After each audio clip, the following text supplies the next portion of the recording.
Bagaimana semangatnya? Lebih semangat lagi.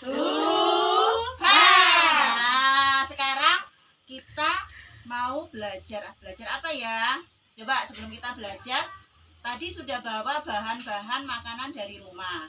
Ini ada beras, telur, cambah atau toge, Bu? Sama, cambah atau toge, terus buncis, wortel, daun singkong, kangkung. Nah, ini dapatnya dari mana, Bu? Dari sembako. Yang ini telur sama berasnya dari sembako. Yang ini dari mana? Dari sembako. Terus yang ini? Dari kali. Dari kali. Tadi ngaku dari kali. Tapi ingat kebersihannya, Bu ya, kalinya ya. Yang ini? Dari lingkungan sekitar. Oh, dari sawah. Oh, nah, sekarang apakah ibu-ibu tahu bagaimana cara mengolah dan memasak bahan-bahan ini? Bagaimana cara yang sehat, Bu? Agar nilai gizinya tetap baik. Bagaimana caranya? Dicuci dulu, Bu. Dicuci dulu. Dicuci dulu. Sebelum dipotong dicuci dulu, terus kemudian dipotong-potong, habis itu dikukus atau dipanggang juga bisa ya. Nah, misalkan Bu, jenengan mau masak, itu lebih baik masaknya itu sekali saja, nggak usah berulang-ulang, karena semakin banyak yang kita lakukan pada makanan itu, maka nilai gizinya semakin sedikit. Nah, baiklah ibu-ibu. Nah, kita nanti akan membagi ibu-ibu menjadi dua kelompok. Kelompok yang pertama adalah kelompok MPASI yang punya anak kecil ngacung. Nah, berarti jadi satu kelompok ya. Ayo ke arah sini. Nah,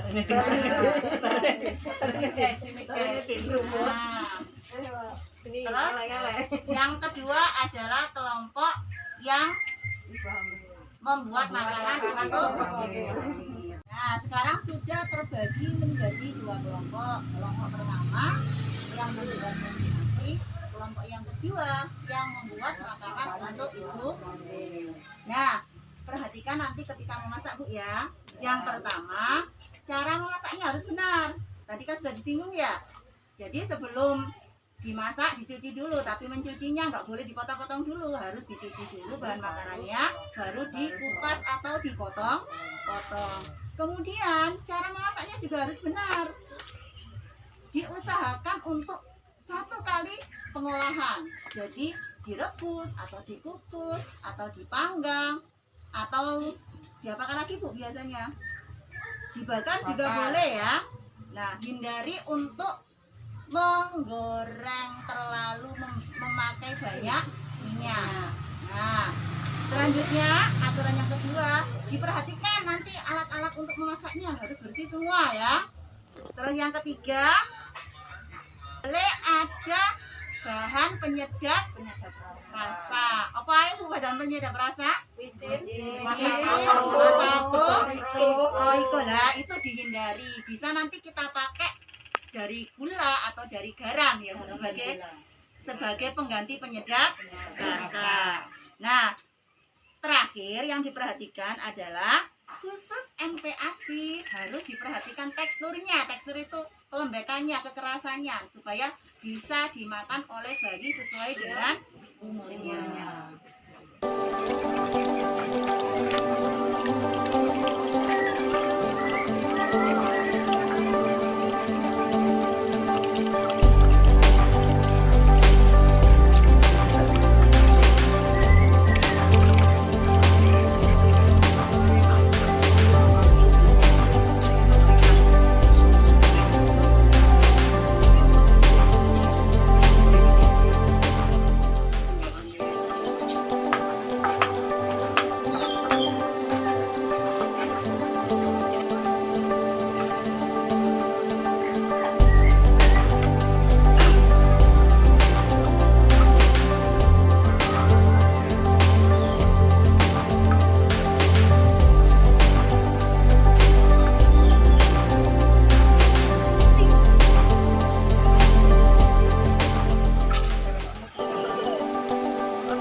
ketokane artis sing wedok iku. Ayo dikasih nama ya. Nah, di belakangnya dikasih nama. Nah, monggo. Nih pakai ini.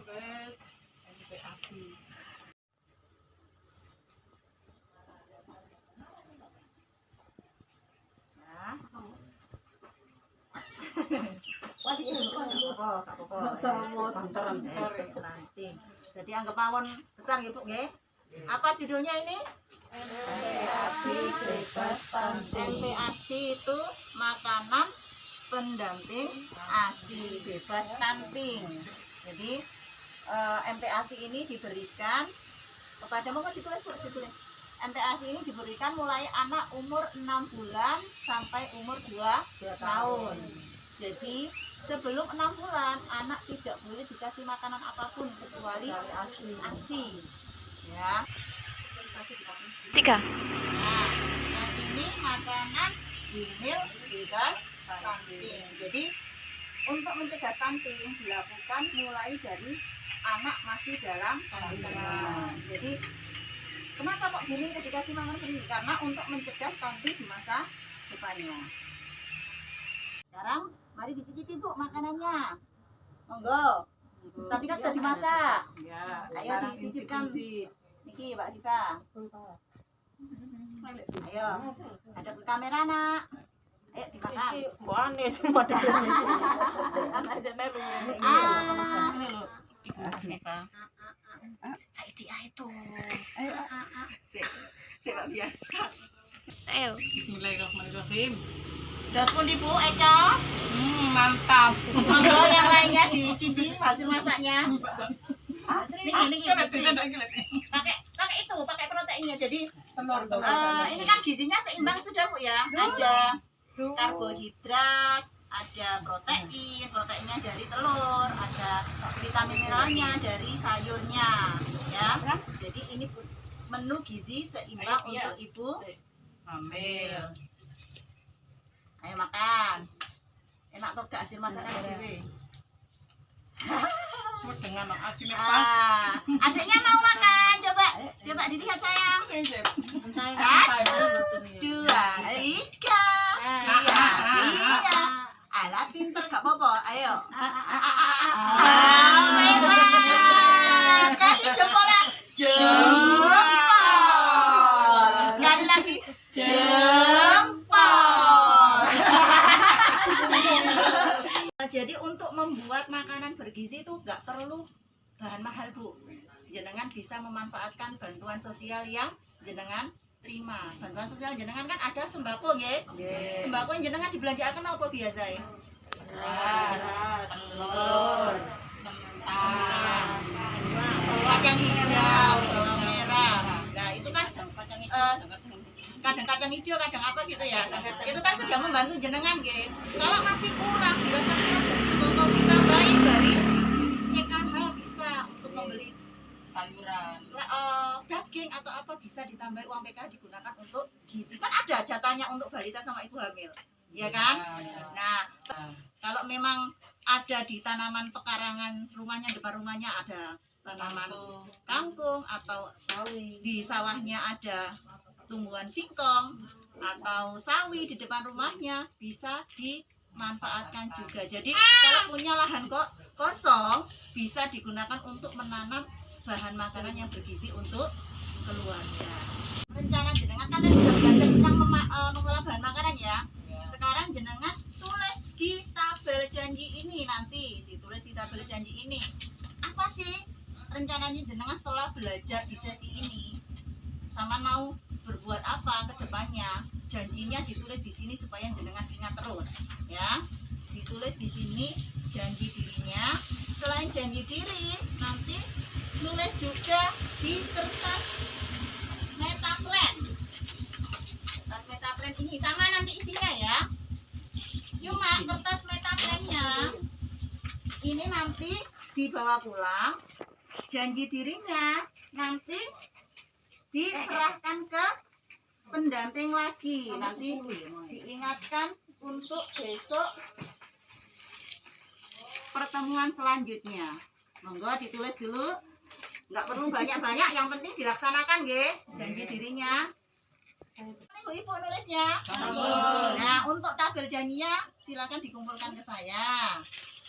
Nah, untuk metaplengnya dibawa pulang nanti ditempel di rumah supaya ingat janjinya apa.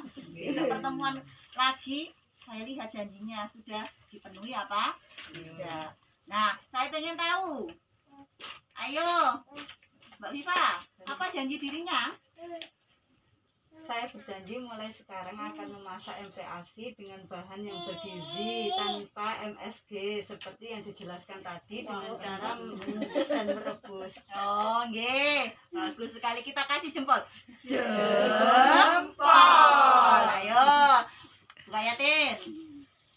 Saya berjanji saya akan membuat makanan bergizi untuk anak balita saya sesuai yang diajarkan tadi dengan cara mengukus dan merebus. Oh, hebat sekali ya, kita kasih jempol. Jempol. Ayo, Bu Mahmuda. Saya berjanji akan membuat makanan yang bergizi dan bebas stunting. Oh, nggih, bagus sekali. Jempol. Tapi diperjelas nggih bebas. Yang makanan bergizi itu makanan seperti apa? Jadi Rikuwau kan makanannya harus terdiri dari sayur, terus sayurnya diperbanyak, terus nasinya porsinya jangan banyak-banyak tapi sayurnya diperbanyak, terus ada proteinnya juga nggih, diperjelas niku bergizinya nggih. Terus Bu Sumiati terus Budi. Akan membuat makanan bersih untuk ibu hamil. Makanan bersih. Oh, jadi nanti nyucinya harus benar gitu nggih. Tadi kan sudah dipelajari gimana Bu nyucinya tadi? Ya utuh dulu dicuci, terus baru dipotong-potong. Nggih Bu nggih. Bagus sekali ya. Jempol. Bu Sriyama terus pundi? Saya akan membuat makanan yang bebas stunting buat saudara saya yang hamil dengan cara mengukus dan merebus. Oh, nggih, bagus sekali. Jempol lagi, jempol. Jempol. Terakhir Bu Sriwati. Saya akan membantu membuat makanan bebas stunting buat tetangga saya yang hamil. Oh, tetangganya soalnya keluarganya nggak ada nggih. Bagus sekali. Sekali lagi. Jempol. Ampun. Nah, ibu-ibu, mungkin ini penjelasan dari saya dan praktek atau bermain-mainnya tadi sudah sambil bermain sambil belajar Bu nggih. Mungkin sambil ini misalkan jenengan ada pertanyaan tentang stunting atau permasalahan tentang stunting, maka bisa menghubungi saya sebagai pendamping PKH. Jika saya nggak bisa menjawab, maka saya akan meneruskan atau memfasilitasi jenengan ke orang-orang yang lebih kompeten daripada saya. Misalkan nanti bidan atau siapa nanti yang lebih mampu daripada saya. Mungkin sampai di sini sekolah kita hari ini. Apabila ada salah, saya mohon maaf dan saya ucapkan terima kasih sebanyak-banyaknya atas luangnya waktu jenengan untuk melaksanakan sekolah di sore hari ini. Untuk mengakhirinya, kita tutup dengan Al-Fatihah. Al-Fatihah.